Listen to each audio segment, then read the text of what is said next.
And mic. And mic.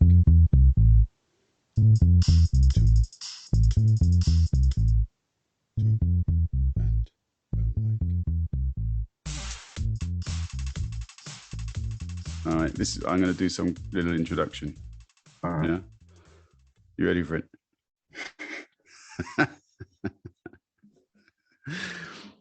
Okay, all right. So I am here with a very, very special guest for me. It is my oldest boy who lives in London. Alex, how are you, man? Yeah, I'm all right, man. You?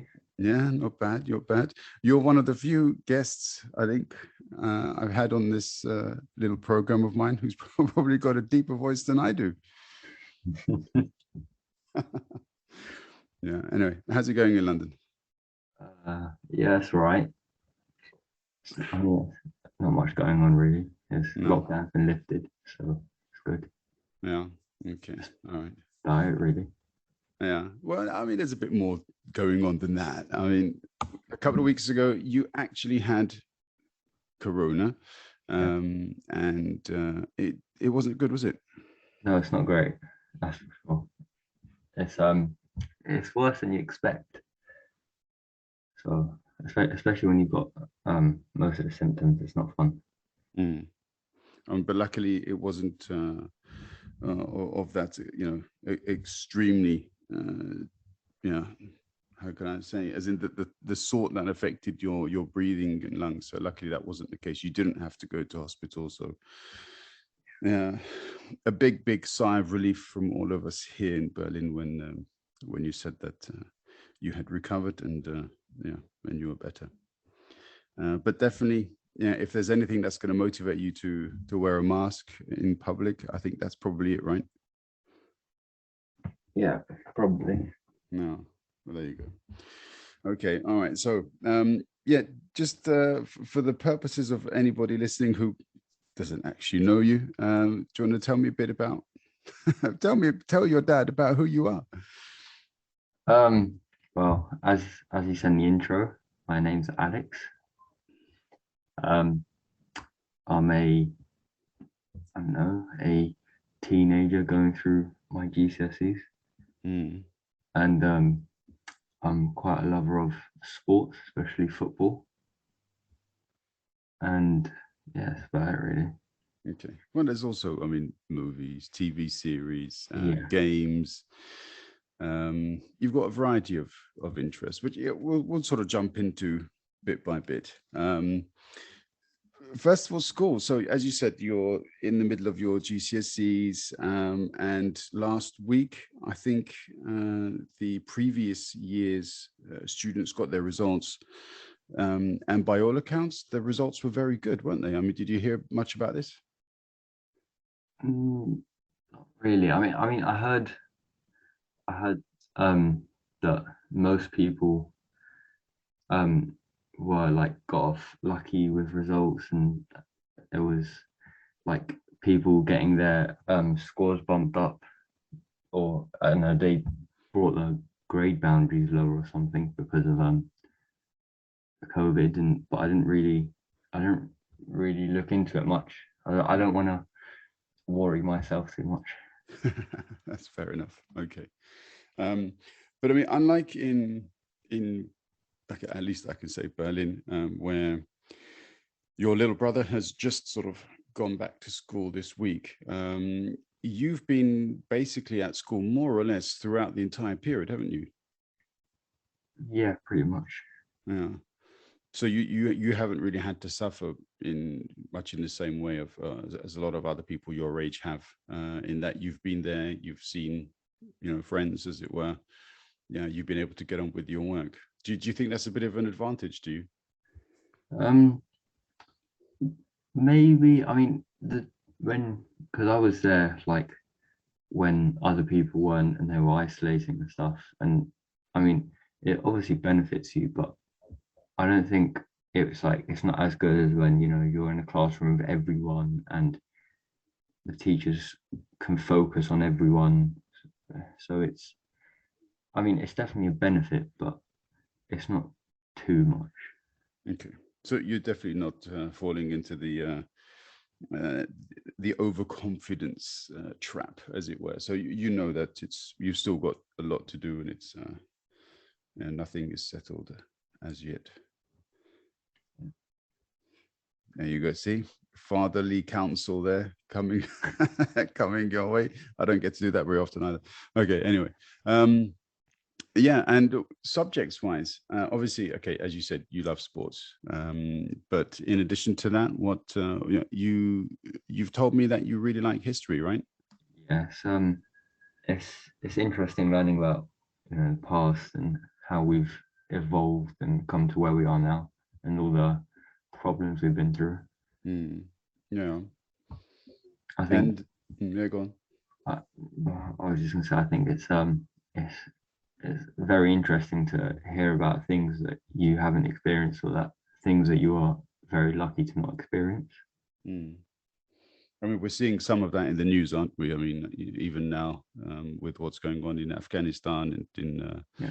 yeah, other areas as well.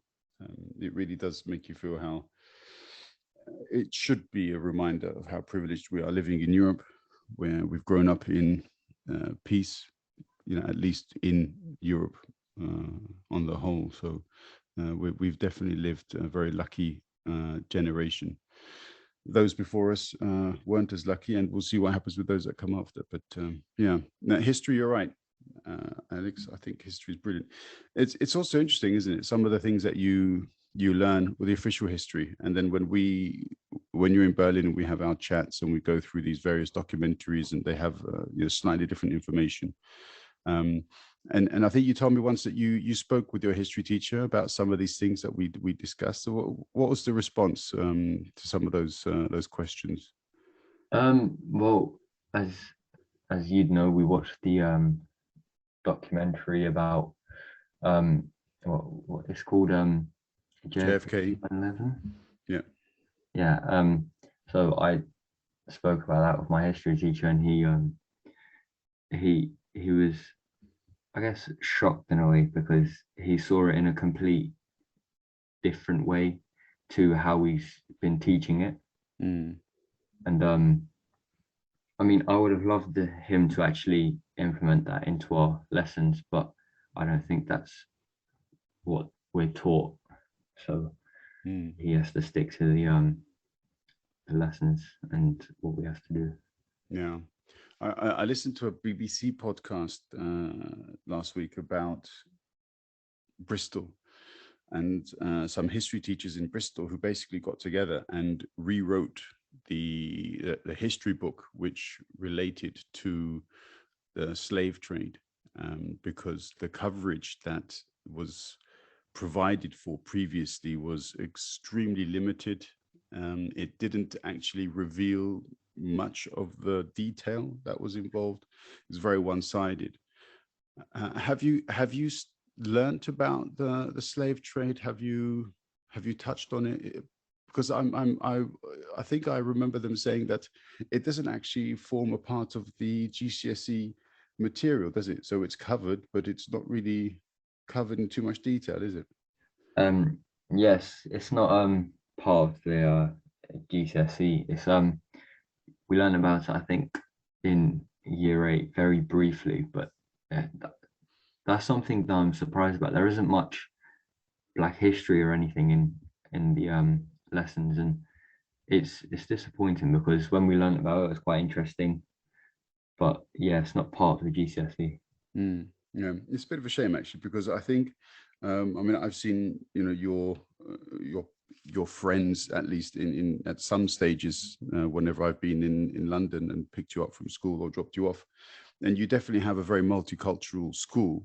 So it's a shame that the background to that multiculturalism isn't expressed more liberally in school. It would be nice if you guys could just sort of sit down and talk about it, and the teachers can teach and really inform everybody where at what point in history actually different cultures came into the UK, because at the moment most people think that like the first Africans or black people to arrive was with the Windrush scandal, but and there have been Africans that basically come to the UK even in the Roman times. I think some people have mentioned. So, there's a lot of history that needs to be explained, I think. Yeah, they leave out a lot, and I think in school we had this discussion for I think it's Black History Month or week. We had the discussions of like what we felt about the curriculum in school and if they've left stuff out about other cultures. And I think in they've tried to implement, like, yeah, obviously there's some Black history, but not much, and there isn't anything about any other cultures. I don't really think it's fair. So there's no real sort of topics discussed regarding colonialism, India, Pakistan, Afghanistan, the British East India Company. None of this is mentioned, I guess. No, not at the moment. It might do in the future, but not at the moment. Hmm.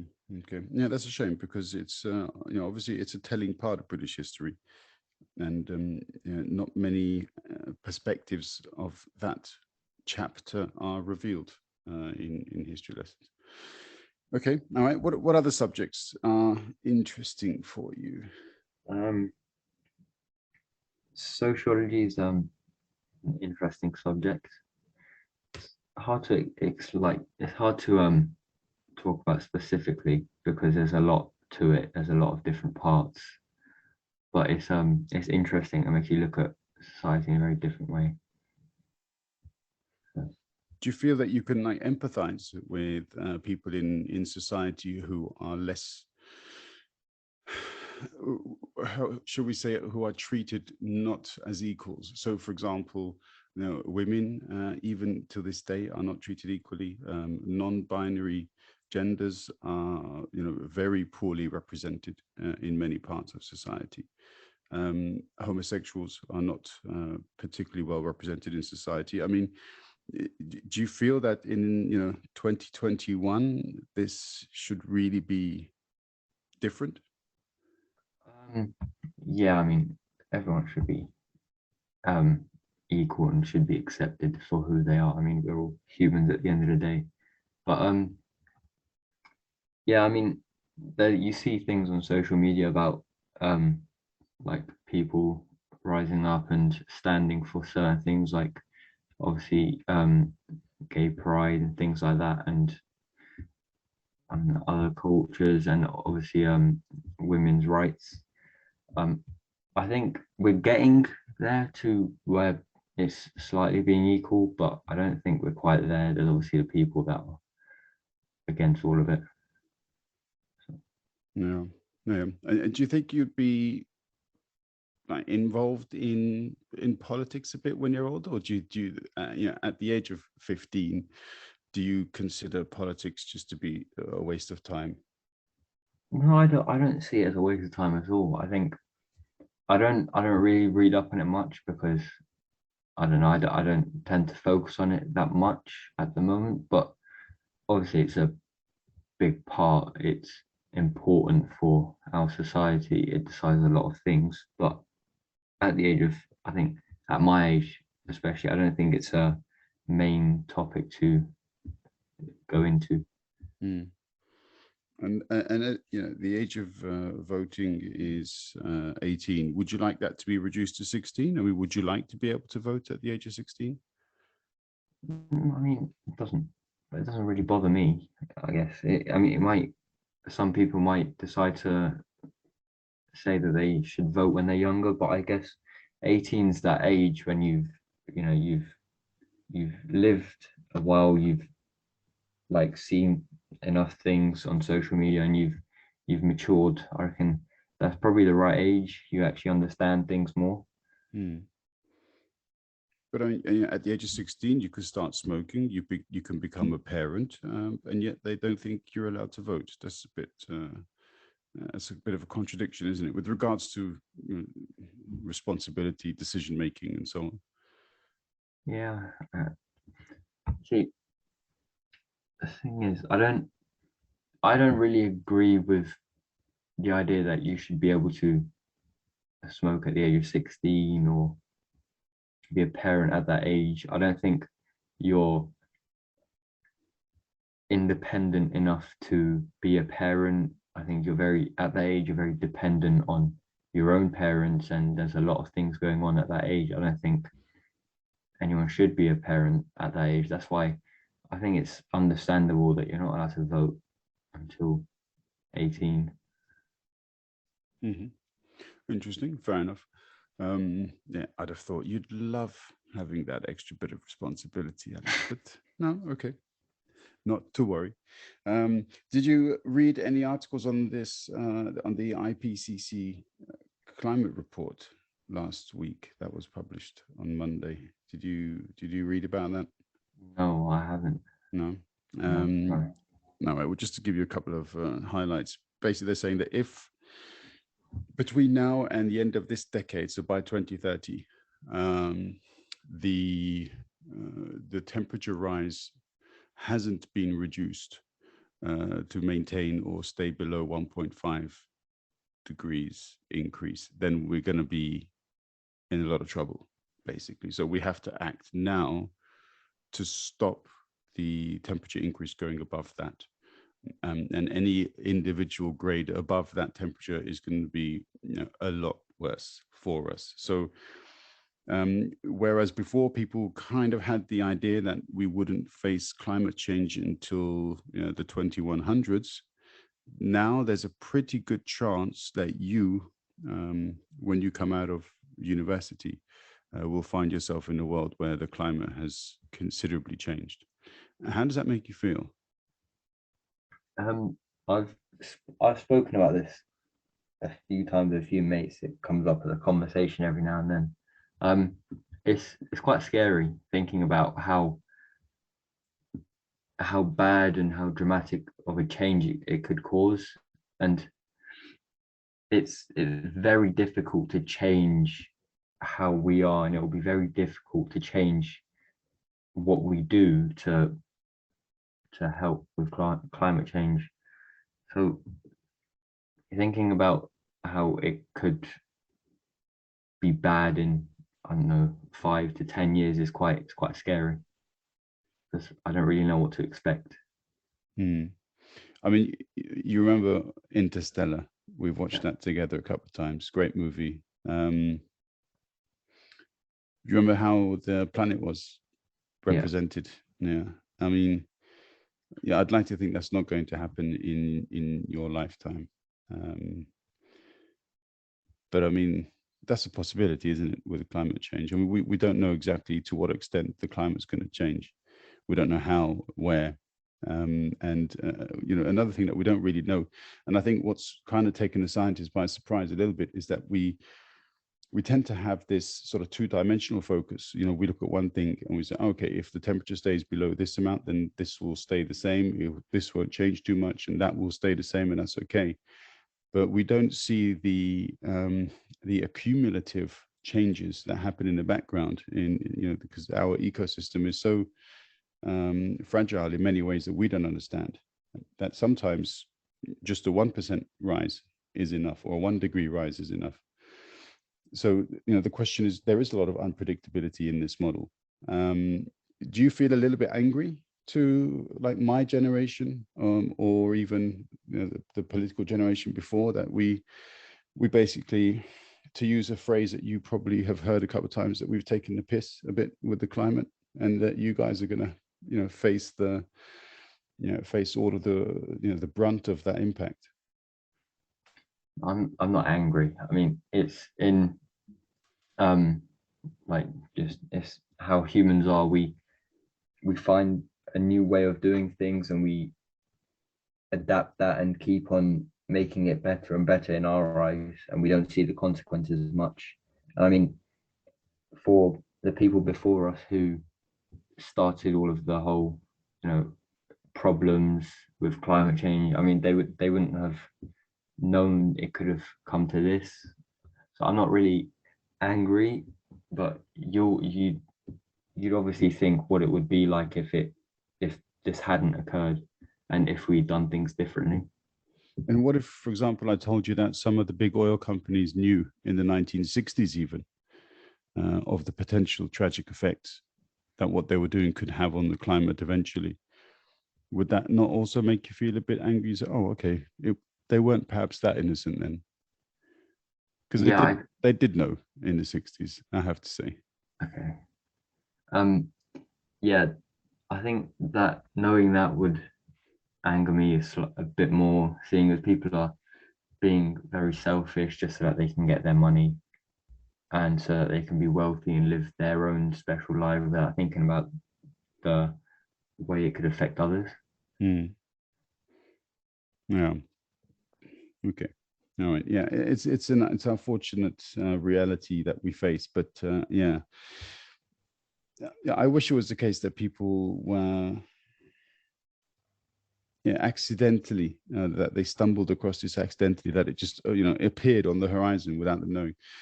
Yeah, unfortunately, and it's not just the oil companies; it's the politicians, governments. They've known about it for years. They they paid some scientists, I think, at certain points to say no, there's nothing, it's okay, um, and so therefore it was possible for them to just sort of skip over this and ignore it and not really consider it, a sort of hard scientific fact that this is what would happen. Unfortunately, now we're here. So, as you say, we're going to have to deal with it. But the lesson to be learned, I think, is that if they can do this with regards to climate change, then there's a big possibility they're doing this with regards to other things. So there is a real need for people to be involved in the political process to keep an eye on what governments do. So, um, yeah, I hope that when you talk about these things with your friends, that you keep these things in mind. Yeah, But I mean, obviously, me and my friends aren't the most mature of people, so we might exaggerate a little bit with the things that we say, but we take we've considered things. We've obviously with all kinds of rumors going around, we talk about things. So we've always thought about different things that could have caused this, and uh, I don't know any possibilities. So mm. yeah, Do you think some of the movies that you watch, for example, The Day After Tomorrow, 2012, do you think these movies kind of prepare your imagination for what might come, or do you just consider it a bit of entertainment at the moment? uh, I guess it's a bit of both, really. I think, for example, 2012, a film that we're both quite, you know, we know quite well. Mm, Um, it's obviously, well, I'd say far-fetched, but it's also possible for those things to happen. I guess that is the most extreme mm, that it could be, but it is a possibility, and it. I mean, it's not really something you can prepare for. It's quite frightening thinking that it's a possibility, mm. and I don't really know. I just thinking about it is quite, in a way, fascinating, but very scary. Yeah, I mean, you're one of those, because I mean, you said that you and your friends, you're not too mature. But I actually think that's not necessarily the case. You strike me as being very mature, and you're the the kind of material that you watch, for example, is a sign of your maturity. So, I mean, last week you watched Schindler's List, and you told me about the effect that Schindler's List had on you. That's not the kind of movie that somebody who is not mature would watch. You've also enjoyed The Shawshank Redemption. I think at the time you said that's one of the best movies that you've ever seen. That to me is is a very mature evaluation of what I consider to be one of the best movies ever made. Um, yeah, yeah. How do you see the impact of these kinds of movies on you? Do you think there's a kind of message that gets through? I mean, do you talk about these movies with your friends? Yeah, I mean, we we talk about, because most of my friends, they're more into, the movies that come out recently. So we'd obviously talk about them, but there's one or two mates that we've watched films uh, from like in the past. And I think films that were made a while back, or obviously Shawshank Redemption was only 20 odd years old. I think they're a lot better, and they're a lot, they, I don't know how to explain, but they make you feel a lot more like you're into the film, and it seems a lot more realistic and like it means something rather than just flat out violence or just science fiction things that aren't realistic. So I think they're brilliant films to watch, like the ones that you suggested. Mm. So as in you're looking at the storytelling angle, basically, that, you know, when these older films focus more on the story as opposed to the special effects, that kind of thing. Yeah, it's focused on the characters, and everyone plays a special role. And instead of focusing on, yeah, special effects and how it looks, it just, the story and the characters just play it out so well to the point where you don't need special effects at all. It's just a brilliant film. Mm. Do you think your ability to appreciate these older movies is perhaps connected to the fact that your gran made you watch Breakfast at Tiffany's and stuff like that? Yeah, I think the main reason why I'm so connected to him is obviously because of you and Gran. Mm. I think I think I was very lucky in that part where you and Gran were both very like, had a very good taste in movies and watched them with me from a young age. Mm. So I think I Yeah. benefit from that. Well, I mean, you haven't experienced the watching My Fair Lady every Sunday, but I tell you, that was an education growing up. Um, but yeah, no, I think you're right in many ways.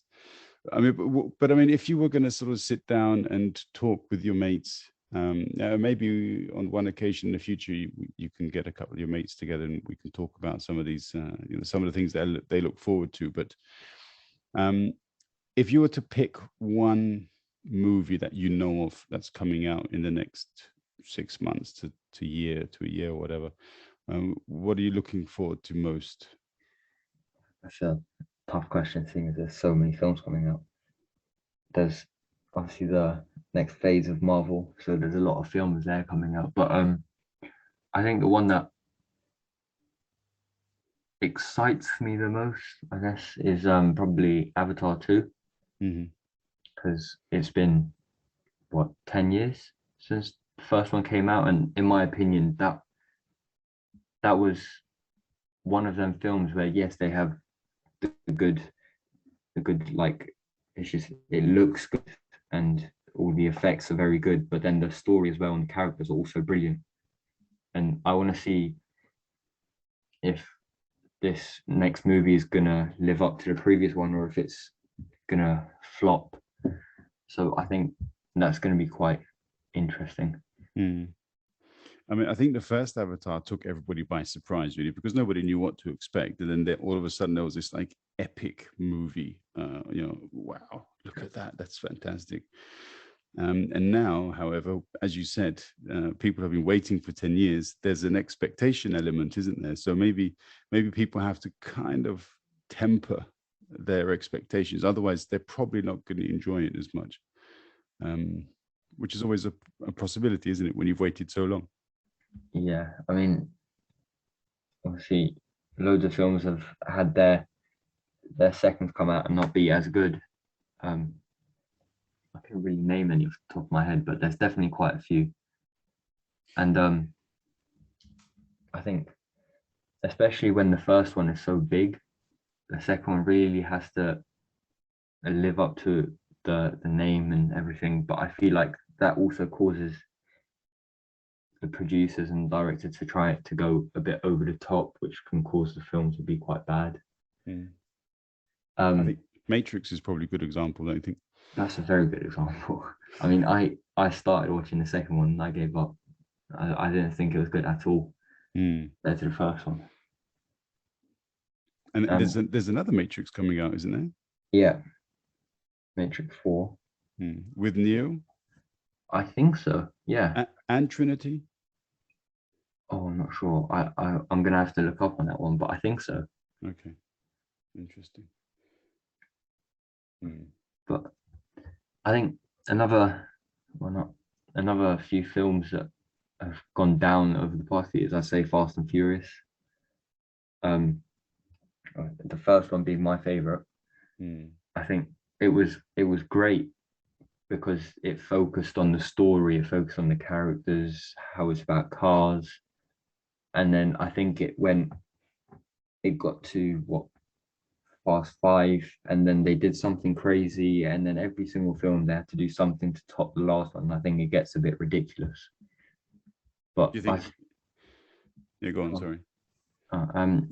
I think I'd obviously I've been to the cinema to watch the latest one. I've been to cinema to watch the last few, and I still will go because I love the films, but I think it's definitely gone downhill quite a bit. Do you think it's lost a bit because of Paul Walker's death? Oh, 100%. In my in my opinion, the first one was the best. The seventh one, which was the last one with Paul, was the second best. And I'm pretty sure a lot of people agree with me. But yeah, it's definitely gone down since he's died because he was a main character and he brought a lot into the film. And I think his loss is yeah, it's quite bad. Hmm. Well, it's tragic, isn't it? Yeah. No. Okay. All right. Yeah. So, do you remember any more of these movies that roll off the top of the tongue or the tip of your tongue? Um, No. I mean, you'd say John Wick, I You think. would. You would Well, say John Wick. I'd say John Wick are just. I don't think they're going down. I think they're doing quite well, but you believe that they're getting too violent and focusing on that too much rather than the story. Oh, no, I meant that you were looking forward to John Wick because I know you love Oh, it. You love because you said oh, John Wick 4 I is love coming it. out, right? Yeah, I'm looking forward to that. Yeah, I bet you are. Yeah. No, I'm a bit like you with regards to Matrix, as in I watched John Wick 1 and John Wick 2, but I got 20 minutes into John Wick 3. I couldn't take it anymore. I just thought the most unnecessary violence. It was because it's just a movie based on, how many different ways can I actually cause people pain and just kill them in the most ridiculous manner whatsoever and look cool in the process. Okay, yeah, he looks cool, but if I want to watch a movie where somebody just looks cool the whole time, I'll watch Paul Newman, or Steve McQueen, because those guys were cool, or Marlon Brando. Yeah, those guys are cool, or Julia Roberts, for example, in Erin Brockovich. She was absolutely cool. I wouldn't watch necessarily John Wick stabbing somebody, chopping off his ear, and then cutting off the nose. That kind of just crazy stuff. It just didn't do it. It didn't do it for me. But you love it for some reason. Yeah, because that's the. I mean, the story is obviously, as his wife dies, and then they kill the dog, and then he goes after the son, the rest of the family, blah blah. But the the story is just about his not his well his past in a way, and how he's built up his reputation of being this stone cold killer, and everyone is afraid of him. And I guess the whole reason why it's so violent is because that is who his character is. And I don't know, I like it because I like his character so much. But I don't know, I guess that is your opinion. So Hmm. Yeah, no, I mean, I'll give it another go because now I'm a bit used to it. It was a bit like Game of Thrones, So the first episode I watched, I couldn't handle it, and then like a couple of years later, I kind of knew what to look at, and then I watched it again, but I only got as far as series 4 because it was just too violent. Again, I find I don't mind watching a certain amount of violence if it is in some ways completely relevant to the story. Like Vikings, I have no problem with the violence in Vikings because that's how it was. But it seems to me Game of Thrones, it was an exercise in identifying the most horrific way to kill someone, and then the next scene was okay. Let's do it even worse.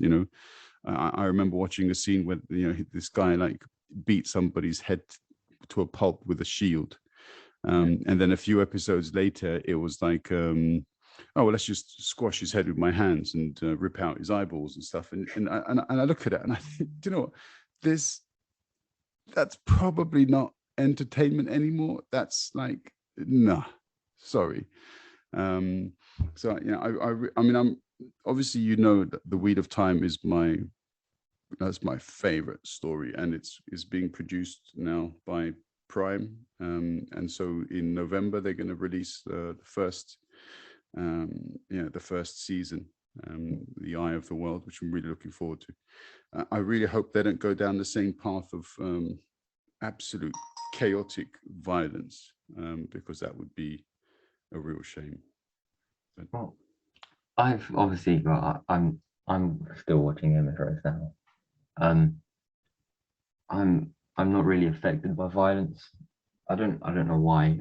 It just doesn't affect me as long as there's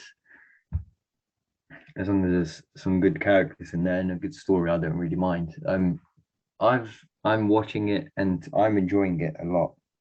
I mean, there's a lot of people, so it's hard to keep up, but it's enjoyable. I mean, the only problem is once you like one character, they're dead pretty much next episode.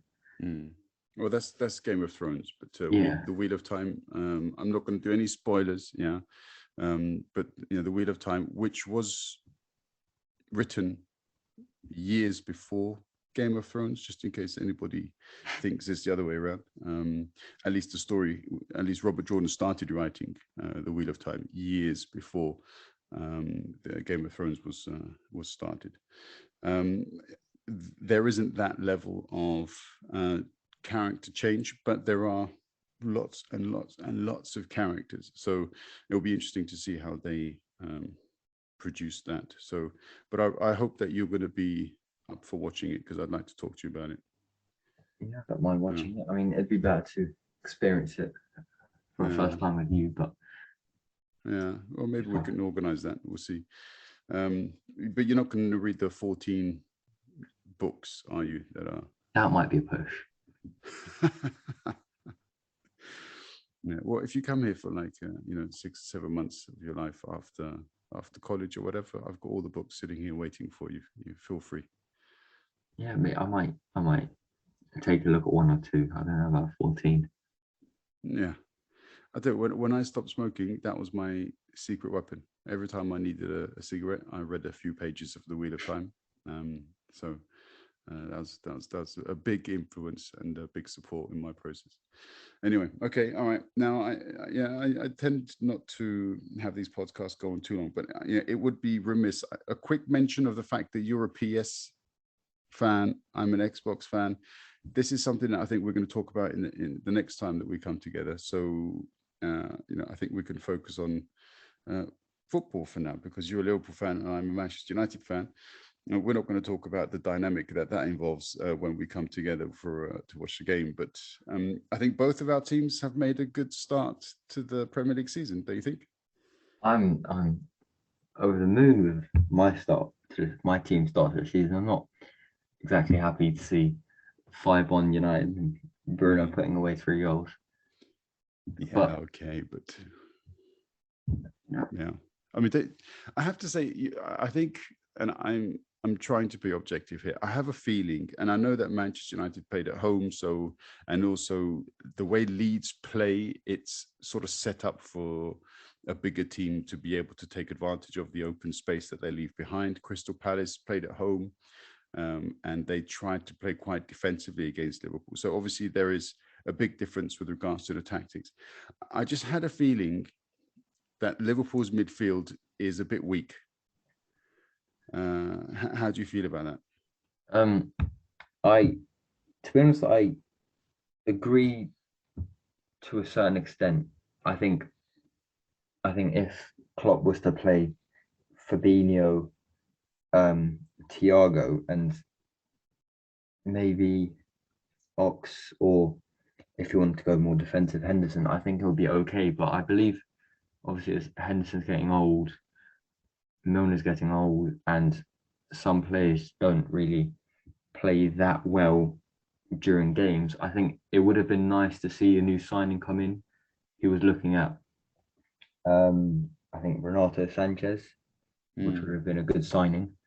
But I mean, it's been like this with Liverpool for years. We don't really go for any big signings during the summer transfer window. So I mean, it's not over. We'll see. But yeah, I think that is our main area that we need to focus on. Mm. Okay, and you think it's okay at the moment with Origi and Firmino as your main strikers? Um, Obviously, it's Salah, Mane, and Jota are the ones that have the main responsibility of scoring goals. But um, you don't think you need a Harry Kane style player? See, I think this is where I'm quite different to a lot of other people. I think Jota plays well up front, as obviously we've seen he scored today. I think he livened up the Mane and Salah last season until he got injured. And in my opinion, I think Bobby's a great player. He's not an all-out striker, but I think he brings some sort of fun, not just fun, but like he actually helps the whole team. He's quite creative, and I think he's a great player. But I mean, obviously, it'll be nice to sign a Harry Kane or a Haaland or Mbappe, but I highly doubt any of those are going to happen, seeing as I don't think Klopp's going to spend over 100 million on one player. Mm. All right, and yeah, this is the question. This is what we've been building up to for about an hour. Who's going to finish higher up the league, Liverpool or Man United? I'm not saying who's going to win the league. Who's going to be in a higher position, Liverpool or Manchester United? I think both teams are very similar in the sense that they lose easy points. So But you're I going to think, sit on the fence, are you? huh? You're going to sit on the fence, are you? You're not going to tell me. No, I'm obviously rooting for Liverpool. I think, to be honest, I think that this season we could win. I think us, United, Chelsea, and City are top four contenders without a doubt. I think that is going to be a very close title race. I think we've had our injuries, and even with all those injuries, we came third. Obviously, it was a bit lucky at the end of the season, but I think with all our players back, having obviously now Kanate as a backup, having Jota here now who's fit, having Thiago and Minamino's back this season. He's looked good in preseason. I think we have a good chance at winning, but I'm not going to jinx it. Okay. Fair enough. Fair enough. All right. Well said, mate. Well said. All right. Yeah, Alex, thank you. It's nice talking to you, always. Obviously, being your dad, I always enjoy it. So, but this is also cool to have this kind of a structured conversation with you. And I have a feeling it won't be the last one we have. But yeah, thank you for your time. Thank you. I enjoyed it. Good lad. All right. All right. This is where you say bye, but don't switch off. Yeah. Just, I'm just going to turn off the recording, but yeah. Take care. Ciao, baby. Bye.